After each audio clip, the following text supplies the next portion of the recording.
Good afternoon and welcome to From Where We Are. I'm Jack Waterman, coming to you live from Studio B in USC's Annenberg Media Center. And I'm Nicholas Din. From Where We Are brings you stories of news and culture through the lens of USC and Southern California. It's Monday, October 3rd, 2022. On today's show, the Supreme Court is back in session to discuss an array of key social issues, such as affirmative action, as well as voting and gay rights. There are 5 people who can have huge control. Brazilian elections head to runoff in late October that will define the potential future of the country. And we take a look at the effectiveness of USC's sustainability initiatives to kick off Earth Week. All that and more after these news headlines. From Annenberg Media, I'm Nathan Elias. Ukraine continues to push Russian forces out of their territory. The Ukrainian military has regained control of the key city of Lyman. Despite this, Russian legislature has moved to process President Vladimir Putin's decree to annex 4 areas of Ukraine. The death toll from Hurricane Ian has passed 100 people. Estimates place the damage at around $70 billion. Ian is estimated to be one of the 5 costliest storms in U.S. history after all damages have been assessed. I'm running for mayor because the city we love is in a state of emergency. And now I'm running for mayor to meet today's challenges: crime, homelessness, and the soaring cost of housing. A poll by the UC Berkeley Institute of Governmental Studies found that Rick Caruso has managed to narrow the distance between him and Karen Bass to 3 percentage points among registered voters, with Bass leading 34% to 31%. However, amongst likely voters, the poll shows Bass still leads by 15%. In the race for Los Angeles County Sheriff, retired Long Beach Police Chief Robert Luna leads incumbent Alex Villanueva by 10 points among likely voters. Still, more than 1/3 of voters remain undecided on the sheriff race. Gas prices in Los Angeles County hit a record high today, with a gallon of regular gas going for $6.467, according to data from the American Automobile Association. Gas in LA has gone up by almost 60 cents in the past week. Food prices could also be on the rise. The local poultry industry is being hit by the recent bird flu outbreak in Southern California. Poultry operations have been halted across the region, with farmers having to kill many chickens and turkeys. Those are some of the top headlines in the news.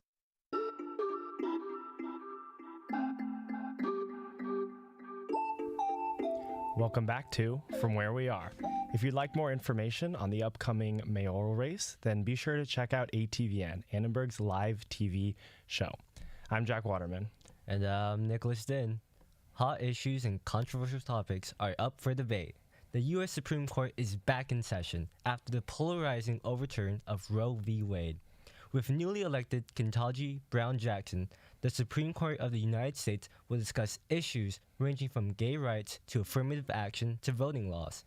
Julia Zara has more on the story. The curtains lifted today on another blockbuster U.S. Supreme Court term. Justices on the court may be trying to find a new normal after their decision to overturn Roe v. Wade lit a summer of protest and partisanship. A New York Times poll found 62% of registered voters disapprove of the Dobbs decision, with 30% in support.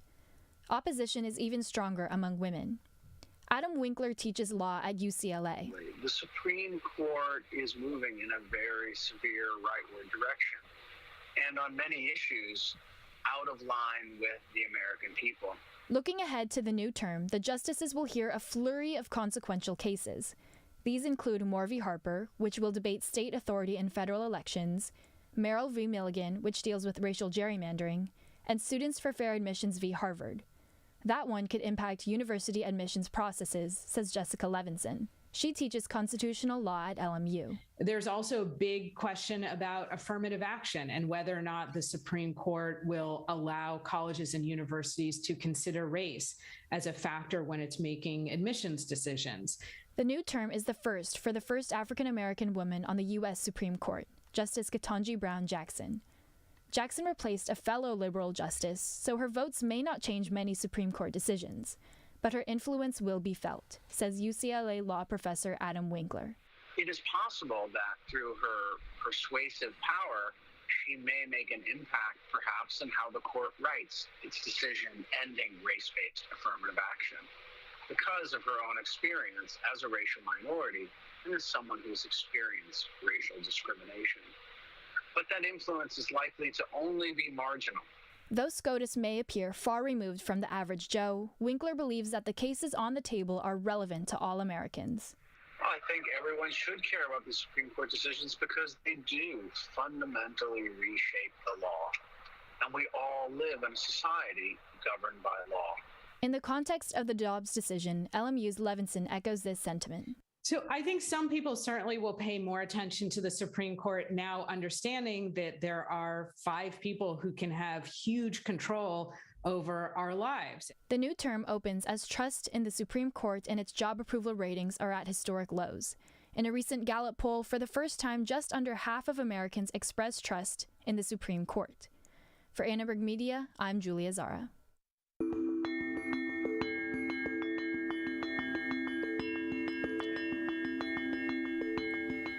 The first round of elections in Brazil this weekend ended in a stalemate, with no definitive winner declared. Far-right incumbent President Jair Bolsonaro surprised many experts and pollsters and performed far better than they had predicted. But former left-wing President Luiz Inácio Lula da Silva, known as Lula, still won most of the votes. With no clear winner in the first round, a runoff for the presidency of Brazil will be held on October 30th. Nicole Bednar has the story. Incumbent Brazilian President Jair Bolsonaro faced against Luiz Inácio Lula for Brazil's presidency this past October 2nd. National polls predicted Lula to win with ease, but Bolsonaro managed to pull in enough votes to narrow the gap to 5 percentage points. With no candidates getting a clear majority of the votes, the election will be decided with a runoff on October 30th. With 212 million people, Brazil is the 4th largest democracy in the world and the 10th largest economy. The sheer size of the country makes this year's election a key moment not only in the history of the country, but on how Brazil will interact with the world moving forward. With Bolsonaro having led Brazil with right-wing policies and Lula having been involved in several scandals during his previous presidency, Carol Wise, a professor of political science and international relations at USC, believes that the decisions Brazilians will have to make is highly polarizing. Do you want a convicted crook who got off, or do you want somebody that's plowing down the environment, denying COVID, eradicating human rights? This election comes amongst a recent wave of Latin American countries electing left-leaning candidates across the board, but Brazil seems to be more torn between the two sides. Wise points out that this division can be attributed to the current divisive political climate that can be seen throughout the world.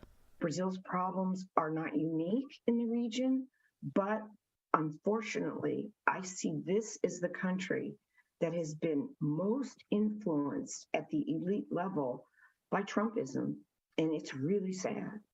However, Abraham Lowenthal, the founding director of the Latin American program at the Woodrow Wilson Center in Washington, D.C., believes that although some might think this is a close race, calling conservatism and Bolsonaro the winners of this first round would be misleading. Well, he was 5.2% of the vote behind Lula, and that translated in votes to 6.2 million votes behind.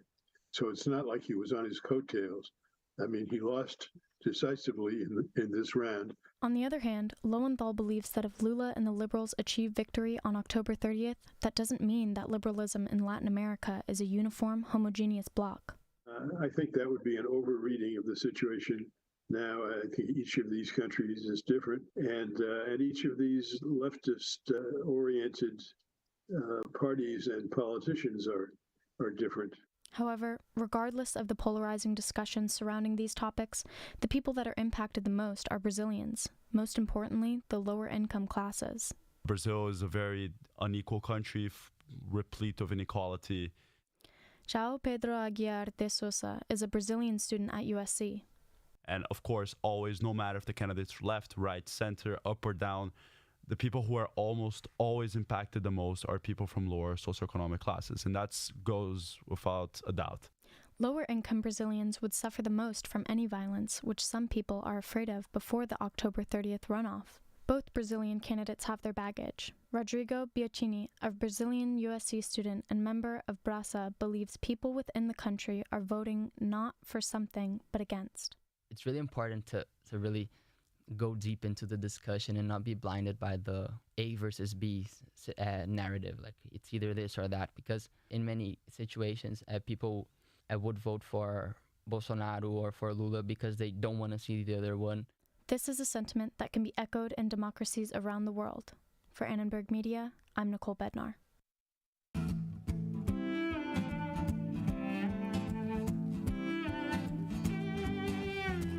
I'm Jack Waterman. And I'm Nicholas Den. It's 10 minutes past the hour. We're glad you're with us for From Where We Are. Coming up, USC Green Week, does the reality match the hype? And a conversation on student mental health. Don't hold yourself like that. Today, USC kicked off their second annual Green Week. The entire week will be filled with a multitude of sustainability-focused projects and events, so make sure you get involved if you can. With USC's recent sustainability efforts, we thought we'd get students and staff to share their thoughts on how the university is doing with achieving their goals. Veronique Louis-Jacques has more on the subject. Today officially marks USC's second annual Green Week. The entire week involves a variety of projects and activities centered around sustainability, and kicked off with Arizona State USC Zero Waste football game over the weekend. During the game's halftime, President Folt made a video addressing USC's continued efforts to promote sustainability. But this is just one of the many ways USC hopes to celebrate the sustainability-focused event, as USC dining halls serve a meatless menu and the USC Peace Garden encourages students to volunteer. Green Week goes hand in hand with Assignment Earth, a holistic commitment to addressing the impacts of climate change and creating a more sustainable future. The initiative seeks to accomplish multiple sustainability goals, including climate neutrality by 2025, diverting most of USC's waste from landfills, reducing our water use, and doubling sustainability research.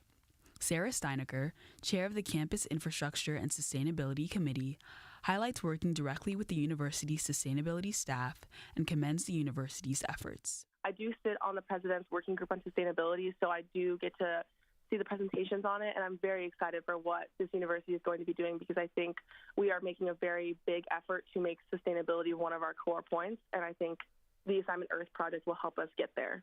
Mark Ganji, a USC professor who lectures on sustainability and the environment, says he has also seen improvements in the way that USC approaches sustainability. Seems like they're doing really well.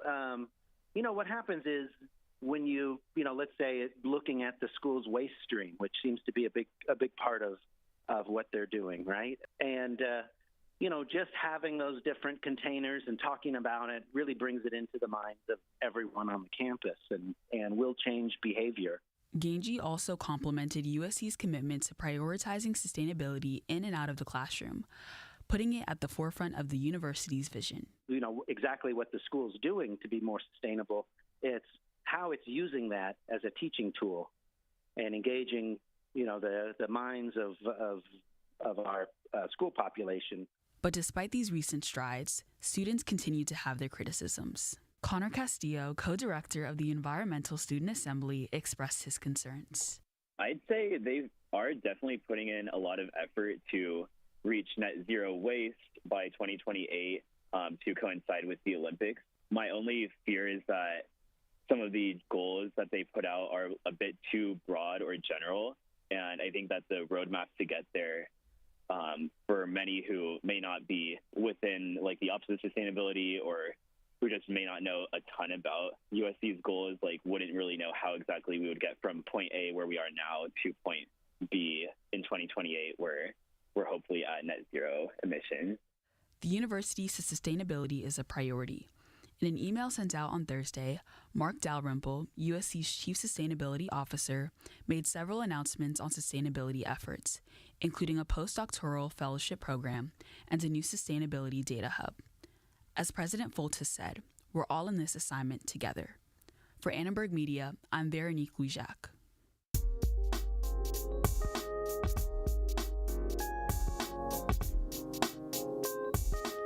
A recent poll commissioned by the California Endowment, a statewide health foundation, looked at mental health among 18 to 24-year-olds.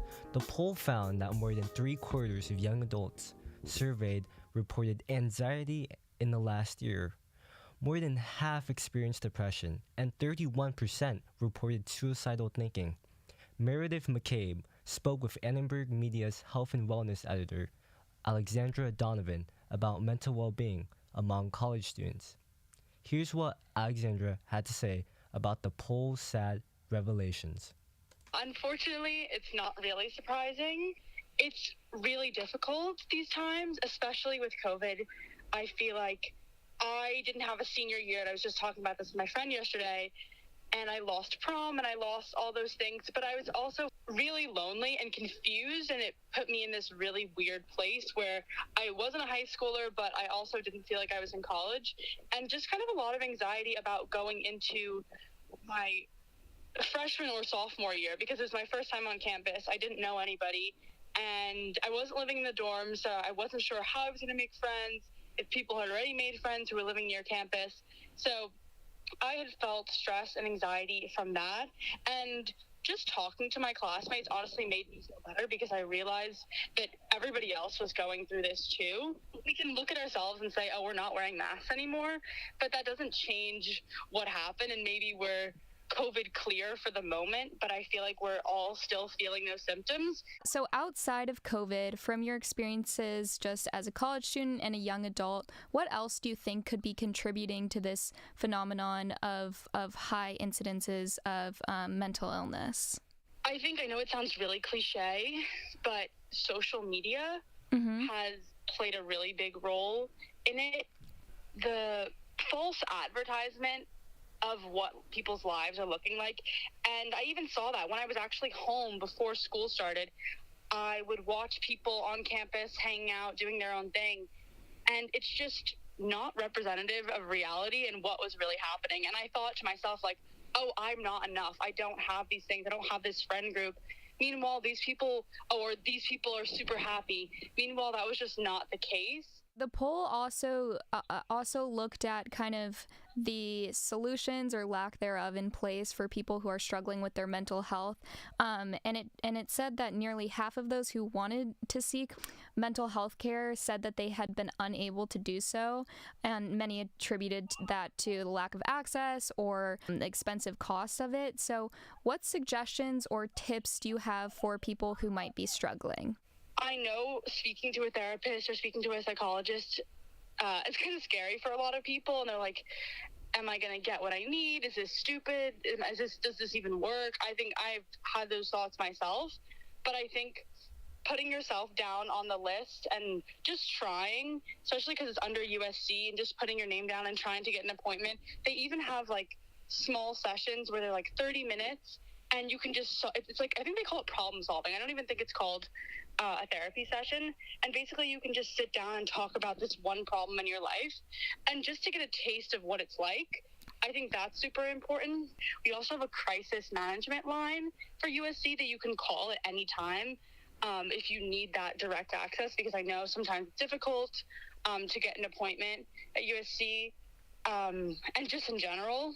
Okay, thank you so much for sharing those. Those are really helpful, and I think students will really appreciate kind of knowing where those resources are. Of course. Thank you so much for having me. This is great. Again, that was Alexandra Donovan, Annenberg Media's health and wellness editor.